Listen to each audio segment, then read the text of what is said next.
কারণ তেল ছাড়া তো বিশ্ব অচল। আপনি তেল ছাড়া বিশ্বে কিচ্ছু চালাতে পারবেন না, পারবেন? কিচ্ছু চালাতে পারবেন না, পুরোই অচল। মিডিয়া কার হাতে? মিডিয়াগুলো ওদের হাতে। ব্যাংকিং সিস্টেম কার হাতে? ওদের হাতে। পলিটিক্যাল অ্যাফেয়ার্সগুলো কার হাতে? ওদের হাতে। অস্ত্র বড় বড় অস্ত্রগুলো কার হাতে? কি আরবের উপর নিয়ন্ত্রণ কার হাতে? আপনারা মনে করেন যে আরবের উপর নিয়ন্ত্রণ নাই, সব স্বাধীন? আরবের উপরে অদৃশ্য শিকল পড়ানো আছে। এই পশ্চিমাদেরকে তেল বিক্রি করে করে করে আরবরা ধনী হয়ে গেছে। আর ওই তেলগুলো যদি আমরা না দিতাম, আজকে ওদের একটা যুদ্ধ বিমানও ফ্লাই করতো না।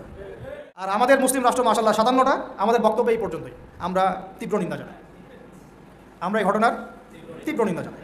That's all. এর চেয়ে বেশি কিছু বলারও নয়। আমরা হাসছি, বাট আমাদের কাঁদা উচিত। মুসলিম রাষ্ট্রগুলোর মধ্যে পারমাণবিক বোমা নাই? নাই? আরব রাষ্ট্রগুলোকে অস্ত্র শূন্য করে দেওয়া হয়েছে। নিজেরা অস্ত্র প্রডিউস করতে পারে না। এরা তেল দেয়, তেল দিয়ে কিছু ডলার পায়, ওই ডলার দিয়ে আবার ওর কাছেই অস্ত্র কিনে। আপনারা একটু বোঝার চেষ্টা করেন। যখন আমরা এগুলো পড়ছিলাম ইউনিভার্সিটিতে, তখন এগুলো বুঝতাম না। ইউনিভার্সিটিতে আমরা এগুলো ঝরঝর করে মুখস্থ করেছি, বিশ্বাস করেন। এই যে ওদের অ্যালায়েন্স, পলিটিক্যাল অ্যাফেয়ার্স, এইটা ওইটা, এগুলো মুখস্থ আমাদের, কোনটা কোন সাল কিছু না, এখনই বরং ভুলে গেছে। কিন্তু ইসলামের সাথে যখন এটা মেলানো শুরু করলাম, তখন দেখলাম যে বাপরে বাপ, গভীরে তো অনেক কথা আছে, এর শেকড় তো অনেক গভীর।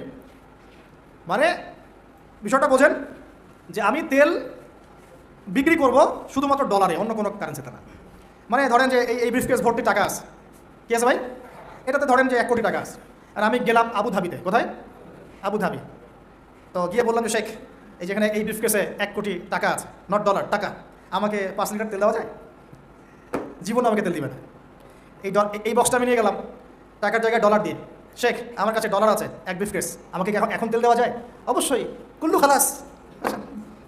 অবশ্যই। ইয়া হাবিবি কুল্লু খালাস, আসেন তেল নিয়ে যান। হাবিবি বলবে তখন, আসেন তেল নিয়ে যান। এই যে শুধুমাত্র ডলার দিয়ে তেল কেনা বেচা করার চুক্তি, এর নাম হলো পেট্রো ডলার মনিটরি সিস্টেম। আপনি ডলার ছাড়া অন্য কোনো কিছুতে তেল কিনতে পারবেন না। গাদ্দাফি চেষ্টা করেছিল, মেরে দেওয়া হয়েছে, ঠিক আছে? তারপরে আরও অনেক কান্ট্রি, সাদ্দাম হুসাইন ট্রাই করার চেষ্টা করেছিল, মেরে দেওয়া হয়েছে। এই চায়না, রাশিয়া এখন চেষ্টা করছে যে আমরা অন্য কারেন্সিতে তেল কেনা বেচা করব। ইরান মাঝখানে চেষ্টা করেছে আমরা সোনা দিয়ে তেল কেনা বেচা করবো, সোনা দিয়ে। ওই জন্য দেখেন ইরানের সাথে অলওয়েজ লেগে আছে, অলওয়েজ একটা ফিকশন লেগে আছে। এগুলো আমরা বুঝি। এখন কথা হচ্ছে এই যে কেনা বেচাটা জায়েজ না জায়েজ বলেন দেখি? এটাও ভাইদের কাছে ফতোয়া নিয়েন। এতে করে কি হলো? ডলার হয়ে গেল সুপিরিয়র কারেন্সি, ও আধিপত্য বেড়ে গেল। যদি আমরা টাকা দিয়ে তেল কেনা বেচা করতে পারতাম, তখন আমার টাকার মান থাকতো বেশি, ওদের মান থাকতো কম। তখন ডলারকে কেন্দ্র করে সব টাকা পয়সার মান নির্ধারণ করা শুরু হলো। কথা বুঝতে পারছেন? এই চুক্তিটা করেছে আরবরা। কারা করেছে? আরবের গলফ কান্ট্রিরা। এর পিছনে একটা ঘটনা আছে। বাদশা ফয়সাল রাহিমাহুল্লাহ, তিনি তেল বয়কট করেছিলেন, তারপরে হেনরি কিসিঞ্জার এসে এই চুক্তি করেছিল। এটা অনেক আগের কথা, এটা 4th যুদ্ধের কথা, 1973 সালের দিকের কথা। এখন এই তেলের উপর নিয়ন্ত্রণ তারা নিয়ে নিল ডলার দিয়ে। যেটা বলতে চাচ্ছি শুনে বুঝেন। আমি ডলার দিলাম আপনাকে। আপনার নাম কি ভাই? আপনার নাম কি? হ্যাঁ, সাকিব। আচ্ছা, সাকিব ভাইকে আমি ডলার দিলাম এক ব্রিফকেস, এবং তিনি তেলের মালিক মনে করেন। এখন ভাই আমাকে তেল দিলেন। তা আমি তেল মাশাআল্লাহ আমার দেশে নিয়ে গিয়ে বাংকার আছে, ওই বাংকারের নিচে তেল ঢুকে রিজার্ভ করে রেখে দিলাম, যাতে ভবিষ্যতে এটা কাজে লাগে। কারণ তেল ছাড়া তো বিশ্ব অচল। আপনি তেল ছাড়া বিশ্বে কিচ্ছু চালাতে পারবেন না, পারবেন? কিচ্ছু চালাতে পারবেন না, পুরোই অচল। তো এখন ভাই তো আবার অস্ত্র তার কাছে নাই, সে আমার সাথে বন্ধুত্ব করেছে। এখন আমি তাকে বোঝাচ্ছি যে আপনার তো নিরাপত্তার জন্য অস্ত্র দরকার।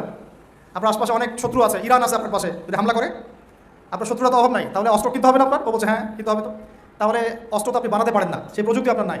আমার দেশে অনেক অস্ত্র আছে, এগুলো আপনাকে দেই, আপনি ডলার দিয়ে এগুলো কিনে নেন। প্রথমে যে ডলারটা আমি ওকে দিয়ে তেল নিয়েছি, ওই ডলারটা আমি আবার ওর কাছ থেকে নিয়ে আমার অস্ত্র দিলাম ওকে। লাভ কার? বুঝেন নাই মনে হয়? প্রথমে আমি দিয়েছি ওকে ডলার, সাকিব দিয়েছে আমাকে তেল। সেই তেল নিয়ে আমি আমার দেশে রিজার্ভ করেছি, তেল তো আমার থাকলোই। আর আমার ডলার হলো কারেন্সি, সুপিরিয়র কারেন্সি, যা দিয়ে অন্য কারেন্সির মান নির্ধারণ করা হয়। এবার ওকে বুঝালাম তোমার অস্ত্র নাই। ও বলছে তো আমার তো প্রযুক্তি নাই, তাহলে আমাকে আপনি কিছু অস্ত্র বিক্রি করেন আমার কাছে। তা আমি কিছু অস্ত্র, আমার তো অস্ত্র অভাব নাই, আমি যত ইচ্ছা বানাতে পারি। যেটা বানাচ্ছি ওর চেয়ে অত্যাধুনিকটা আমার কাছে আছে। ওকে এমন কিছু দিব না যেটা দিলে ও আবার আমাকে আক্রমণ করতে পারে। ওকে এমন অস্ত্রই দিব যেটা আমার প্রতিহত করার ক্ষমতা আছে। অথবা ব্যালিস্টিক মিসাইল ওকে দিব না, ওকে অন্য কিছু দিব। আমি এখন ওকে অস্ত্র কিছু দিলাম, ওই যে ডলারটা প্রথমে দিয়েছি ওইটা আবার সে আমাকে দিয়ে দিল। কিছু কি বুঝলেন? এইটাই চলতেছে আরবের মধ্যে। সাল্লাল্লাহু আলাইহি ওয়াসাল্লাম নবী হয়েছেন 40 বছর বয়সে। জন্মগ্রহণের আগে বাবাকে হারিয়েছেন, তারপরে 6 বছর বয়সে মাকে হারিয়েছেন, 8 বছর বয়সে দাদাকেও হারিয়েছেন। বাবার নাম ছিল বাবা আবদুল্লাহ, মায়ের নাম ছিল মা আমিনা, দাদার নাম ছিল দাদা আব্দুল মুত্তালিব। এরপরে তিনি মানুষ হয়েছেন চাচার পরিবারে, চাচার নাম ছিল আবু তালেব। 8 বছর বয়স থেকে নিয়ে বলা যায় 53 বছর পর্যন্ত চাচার গার্ডিয়ানশিপেই ছিলেন। সুবহানাল্লাহ। এই চাচা আবু তালেব নবী সাল্লাল্লাহু আলাইহি ওয়াসাল্লামের জন্যে এবং দিন ইসলামের জন্যে, কারণ তার ভাতিজার দিন তো তারই দিন, এমন কোনো ত্যাগ নাই যা স্বীকার করেন নাই। চাচা আবু তালেব নবী সাল্লাল্লাহু আলাইহি ওয়াসাল্লামকে যে সাপোর্টটা দিয়েছেন, এই সাপোর্টটা আমরা সবাই মিলেও এখনও দিতে পারি নাই। বিশ্বাস করেন? যে সাপোর্টটা নবী সাল্লাল্লাহু আলাইহি ওয়াসাল্লামকে চাচা আবু তালেব দিয়েছেন, এই সাপোর্ট আমরা সবাই মিলেও তাকে দিতে পারি নাই। চাচা আবু তালেব শেষ পর্যন্ত কালিমা পড়েন নাই। সাহাবীরা জিজ্ঞাসা করেছিলেন যে ইয়া রাসূলুল্লাহ সাল্লাল্লাহু আলাইহি ওয়াসাল্লাম, আপনাকে এত সাপোর্ট দেওয়ার পরে চাচা আবু তালেবের কি কোনোই উপকার হবে না, লাভ হবে না? নবীজি বলেছেন সাল্লাল্লাহু আলাইহি ওয়াসাল্লাম, আমি না থাকলে আমার চাচাকে জাহান্নামের একদম অতল তলে রাখা হতো। আমার কারণে আল্লাহ রাব্বুল আলামিন তাকে জাহান্নামের উঁচু জায়গায় রাখবেন, জাহান্নামের উঁচু জায়গায় রাখবেন, যেখানে আগুন তার পায়ের গোড়ালি স্পর্শ করবে, এতেই তার মগজ টকবক করে ফুটতে থাকবে। আপনারা কি আমার বাংলা ভাষা বুঝতে পারছেন? এমন কোনো সাপোর্ট নাই চাচা দেন নাই। মক্কার প্রায় 13 বছর যখন দাওয়াতি কাজ করছেন নবী সাল্লাল্লাহু আলাইহি ওয়াসাল্লাম, মানুষ গালি দিচ্ছে, কেউ থুতু নিক্ষেপ করছে, কেউ নামাজরত অবস্থায় মাথার উপরে উঠে নাড়ি ভুড়ি চাপিয়ে দিচ্ছে, কেউ বলছে এই ব্যক্তি জাদুকর, এই ব্যক্তি গণক, এই ব্যক্তি মিথ্যাবাদী, নাউজুবিল্লাহ, এই ব্যক্তি ফারিকুল জামাত বিভক্তকারী, এই ব্যক্তি মাজনুন, পাগল। তাকে আগলে রেখেছেন তার চাচা। মানুষ অর্থনৈতিক বয়কট করছে, চাচা আগলে রেখেছেন। 3 বছর সমাজ থেকে বহিষ্কার করা হয়েছে, গাছের ছালপাতা খেয়ে থেকেছেন বনু হাশিম, চাচা আগলে রেখেছেন। চাচা ছোটোবেলা থেকে তাকে এত মহব্বত করেছেন, তার ছেলেদেরকে নিয়ে যখন খেতে বসতেন, আমাদের নবী সাল্লাল্লাহু আলাইহি ওয়াসাল্লাম একটু লাজুক ছিলেন, তিনি শোরগোল করতেন না, চুপচাপ খেতেন। চাচা আলাদা করে একটা খাবার রেডি করে তাকে আলাদা করে ডেকে খাওয়াতো, কারণ সবার সামনে হয়তো সে বলতে পারছে না, লজ্জা পাচ্ছে, শাই ফিল করছে, বাবা নাই মানুষের সংসারে, হয় না? এটা আপনারা হয়তো সবাই বুঝবেন না, আমরা বুঝি। যারা বাবা বা মা ছাড়া বড় হয়েছে অন্যের সংসারে, তারা এগুলো বুঝতে পারে। নবী সাল্লাল্লাহু আলাইহি ওয়াসাল্লাম এতিমদের প্রতি এত রহমদিল কেন ছিলেন? কারণ তিনি তো এতিম অবস্থায় বড় হয়েছেন, তিনি তার কষ্টটা বুঝতেন।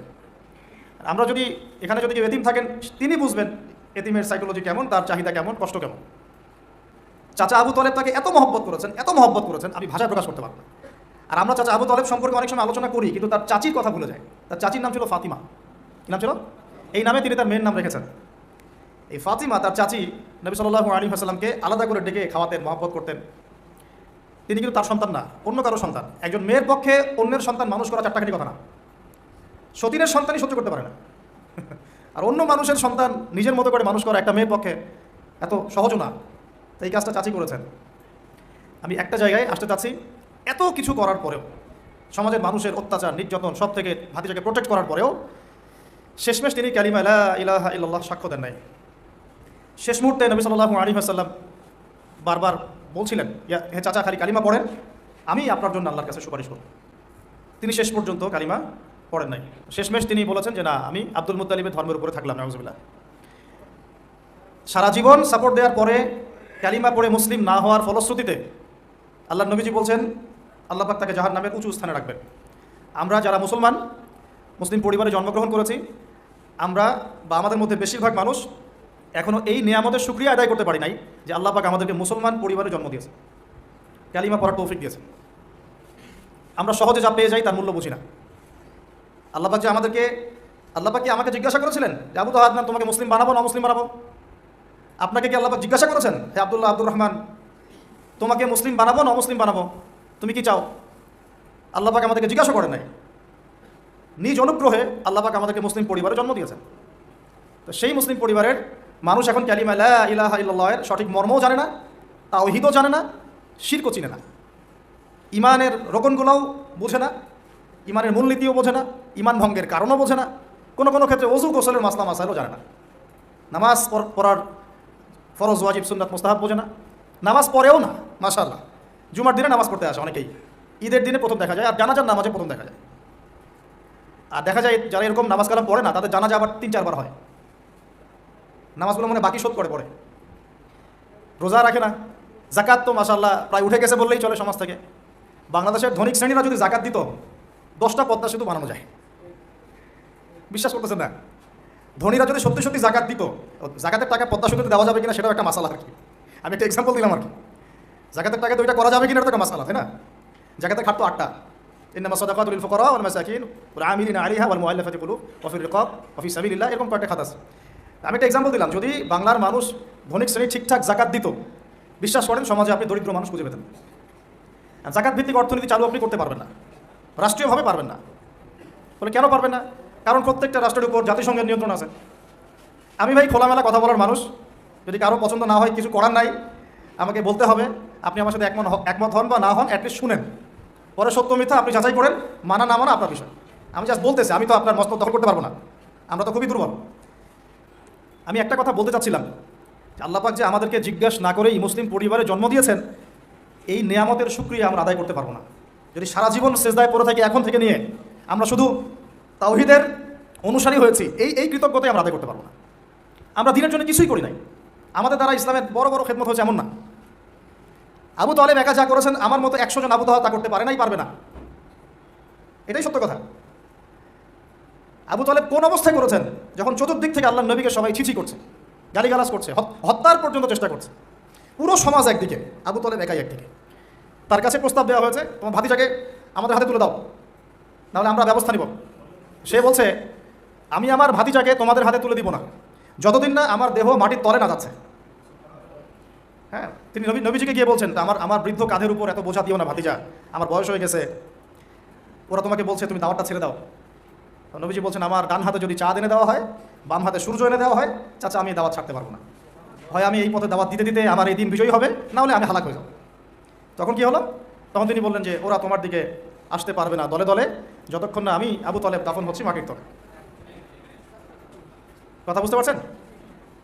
এখন মূল কথাটা হচ্ছে, আমরা যারা মুসলিম পরিবারে জন্মগ্রহণ করেছি, এরপরেও আমরা তাওহীদের জ্ঞান অর্জন করছি না, শিরক থেকে দূরে থাকছি না, নামাজ পড়ছি না 5 ওয়াক্ত ফরজ নামাজ, যাকাত দিচ্ছি না, সওম রাখছি না, প্রোটেস্ট্যান্ট মুসলিম হয়েছি, Protestant version of Islam follow করছি, ইসলামের দাওয়াতের কাজ করছি না, দিনের বিজয়ের কোনো ফিকির করছি না। সত্যি কথা বলতে আমাদের দুনিয়াতে থাকার চেয়ে না থাকাই ভালো। আমরা এখন গরু ছাগল। বিশ্বাস করেন আমার কথা, আল্লাহ পাক এই শব্দই বলেছেন সূরা আরাফের সম্ভবত 189 নম্বর আয়াত 189, ওয়ালাকাদ বা'দা আউযু বিল্লাহি মিনাশ শাইতানির রাজিম ওয়ালাকাদ যারানা লিজাহান্নামা কাসীরাম মিনাল জিন্নি ওয়াল ইনস। আল্লাহ পাক বলছেন, আমি প্রচুর জিন আর মানুষকে দিয়ে জাহান্নাম পূর্ণ করব। বলি নাউযুবিল্লাহ। লাহুম কুলুবুন, কেন পূর্ণ করব? তাদের কি অপরাধ ছিল? কি অপরাধে করব? লাহুম কুলুবুন, তাদেরকে কলব দিয়েছিলাম, লা ইয়াফকাহুনা বিহা, বোঝার চেষ্টা করে নাই।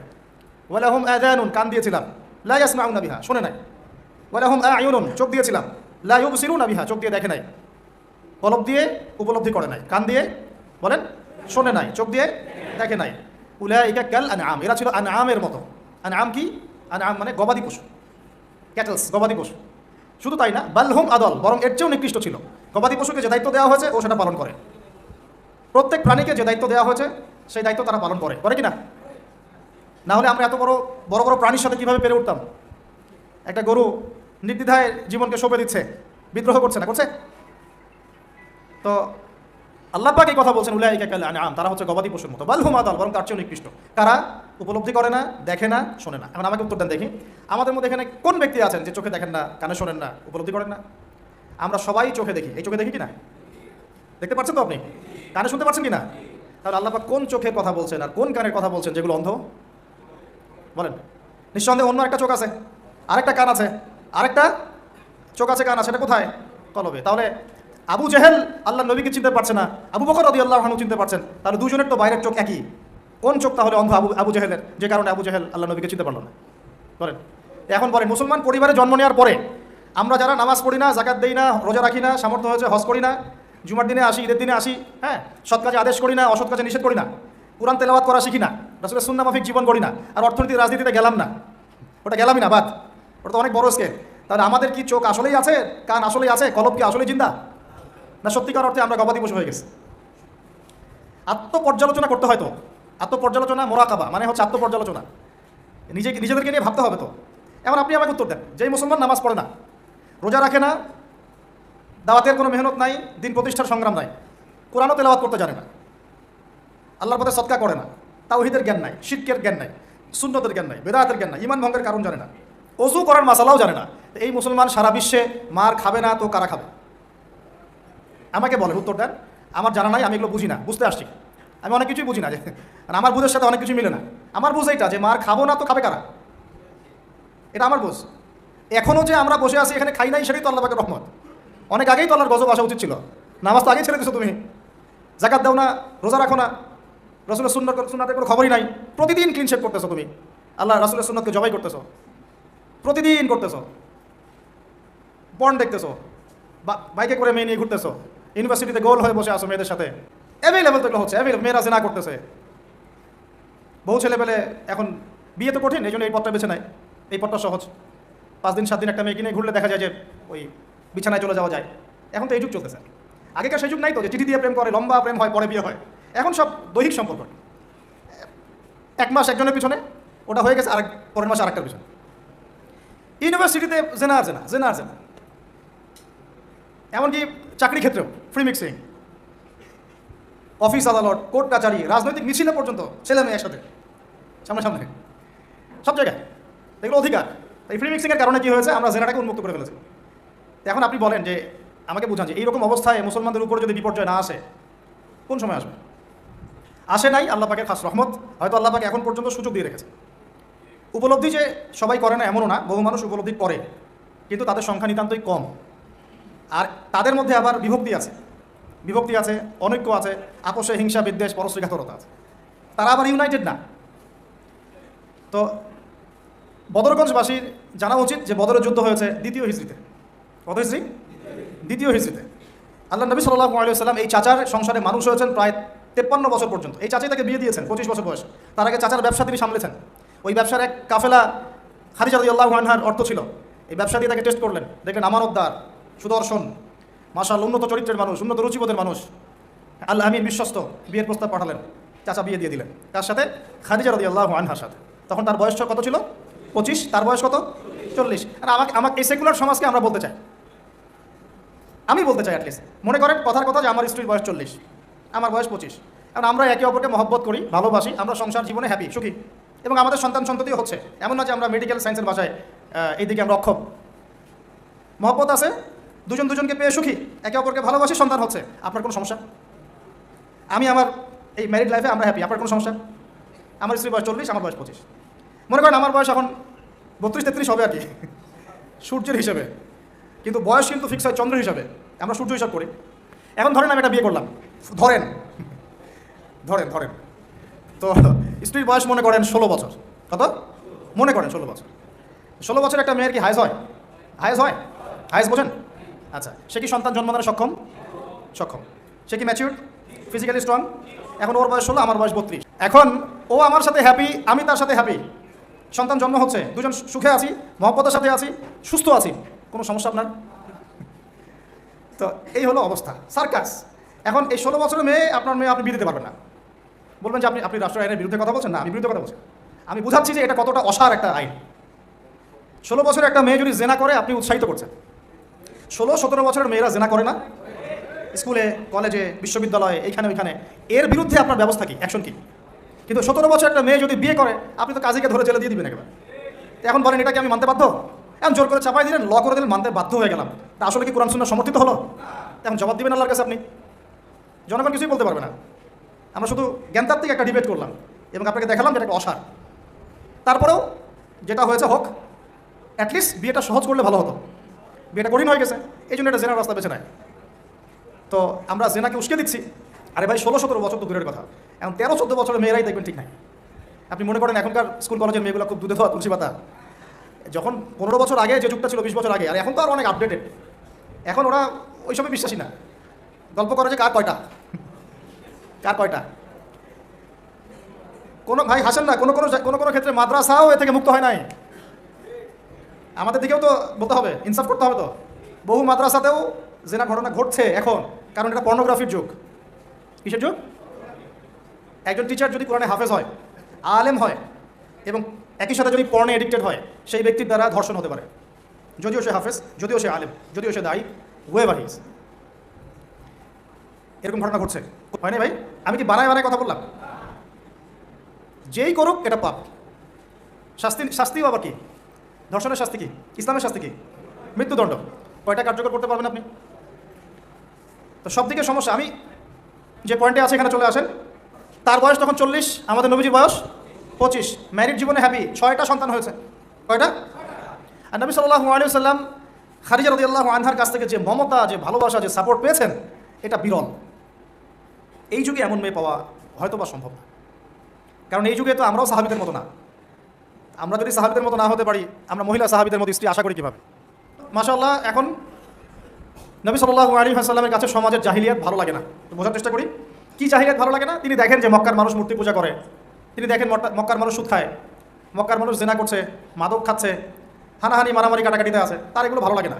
তিনি এখান থেকে সরে যান, দূরে দূরে থাকেন, দূরে দূরে থাকেন। হেরা পাহাড় আছে, হেরা গুহা, ওই পর্বতের গুহায় তিনি একা একা নির্জনতা অবলম্বন করেন। কারণ যখন আপনি একটা ভালো রাস্তায় থাকবেন, সমাজের অন্যান্য খারাপ বিষয়গুলো আপনার পছন্দ হবে না, নিজে থেকে ভালো লাগবে না। এই যে আপনি আমি যতটুকু ইমানদার, পাশে কনসার্টের গান কানে আসলে আপনার খারাপ লাগে না? লাগে তো, আপনি বুঝতে পারেন না? চোখের মধ্যে খারাপ কিছু পড়ে গেলে আপনার খারাপ লাগে, মনে হয় যেখান থেকে চলে যেতে পারলেই বাঁচি। আপনি বাসে যাচ্ছেন, দেখলেন যে ড্রাইভার গান ছেড়ে দিল, দিদি তেরা দেবার দিওয়ানা, আর বাসে কেন জানি এইসব গানই বাজে। আমরাই নাকি ভাষার জন্য আবার যুদ্ধ করেছি, লজ্জা আমাদের। আমরাই নাকি ভাষার জন্য রক্ত দিয়েছি, কিন্তু আমাদের সব কেন জানি হিন্দি সংস্কৃতি। হ্যাঁ, তো কত বড় ভণ্ডামি আমাদের মধ্যে আছে দেখেন। ভাষার জন্য আমরা লড়াই করেছি, জীবন দিয়েছি, গর্বের, এটা অবশ্যই আমাদের জন্য গর্বের, কিন্তু আমাদের ঘরে ঘরে এখন হিন্দি কেন শুরু করলেন?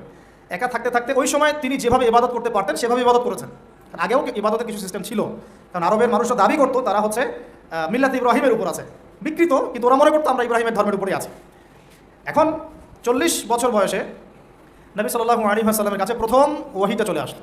প্রথম ওহী কি ছিল ভাই? কোন সূরা? সূরা আলাকের কত নম্বর আয়াত? প্রথম আয়াতটা, প্রথম ওহীটা কি সংক্রান্ত ছিল? নামাজ পড়ো, রোজা রাখো, হজ করো, যাকাত দাও, মূর্তি পূজা করো না। কি বলেছেন আল্লাহ পাক? ইকরা বিসমি রাব্বিকাল্লাযী খালাক। হে নবী, কথাটা বুঝুন, হে নবী মুহাম্মদ সাল্লাল্লাহু আলাইহি ওয়াসাল্লাম, আপনি যেগুলো দেখে ব্যথিত, যে সমাজটার এই যে জাহেলিয়াত আপনি দূর করতে চান, যাদেরকে নিয়ে আপনি চিন্তাগ্রস্ত, আপনার কাছে ভালো লাগে না এই জাহিলিয়াতগুলো, এগুলোকে দূর করতে হলে আগে পড়াশোনা করতে হবে, জ্ঞান লাগবে। আগে কি লাগবে? ওই জায়গায় মুসলমানরা পিছিয়ে পড়ার কারণে আজকে এই অবস্থা হচ্ছে। দুজনের বুঝে আসছে, দুজন ঠিক বলছে। ওই ইকরা বিসমি রাব্বিকাল্লাযী খালাক, এই পড়াশোনা থেকে আমরা পিছিয়ে পড়েছি বলেই আমাদের আজকে অবস্থা হচ্ছে। বলছেন, এখন বলবেন যে আমরা তো পড়াশোনা করছি, সাক্ষরতার হার তো আমাদের 80, 67, 77 এরকম আর কি। তো সত্যিই কি পড়ছি? ইকরা বিসমি রাব্বিকাল্লাযী খালাক অর্থ হচ্ছে পড়ুন আপনার রবের নামে, যিনি আপনাকে, যেই জ্ঞান আপনাকে আপনার স্রষ্টার দিকে নিয়ে যাবে সেটাই তো জ্ঞান। আর এখনকার আমাদের জ্ঞানগুলো কি সত্যি আমাদেরকে আল্লাহর দিকে নিয়ে যাচ্ছে, নাকি আল্লাহ থেকে দূরে সরাচ্ছে? তাহলে বোঝেন। এখন আপনি যদি বলেন যে তাহলে কি আপনি শুধু মাদ্রাসা শিক্ষাকেই সমর্থন করছেন, জেনারেল শিক্ষা সমর্থন করছেন না? আমি বলবো না, আমি নিজেও জেনারেল শিক্ষিত একজন মানুষ, আমরা অনার্স মাস্টার্স করেছি এবং আমরা কখনো সেকেন্ড হয়নি আলহামদুলিল্লাহ, একবার ছাড়া। তো আমরাও জানি ব্যাপারগুলো কি। আমরা জেনারেল শিক্ষার উপকারী শিক্ষাগুলোকে সমর্থন করি, কিন্তু কোরআন এবং সুন্নাহ ইসলামের মূল শিক্ষাটাকে বাদ দিয়ে এই জেনারেল শিক্ষা আমার কোনো উপকার করবে না। আবার একই সাথে কোরআন এবং হাদিস এই দুটাতে দক্ষ হয়েও যদি আমরা বর্তমান বিশ্বের উপকারী জ্ঞানগুলো অর্জন করতে ব্যর্থ হই, তখন কোরআন সুন্নাহকে হাতে নিয়েও এই বিশ্বকে চ্যালেঞ্জ করতে পারবো না। তাহলে দরকার কি? সমন্বয়। এই সমন্বয় হওয়া উচিত ছিল আজকে থেকে 50 বছর আগে। এখন আমাদেরকে এগুলো নিয়ে কথা বলতে হচ্ছে, এটাই দুঃখজনক।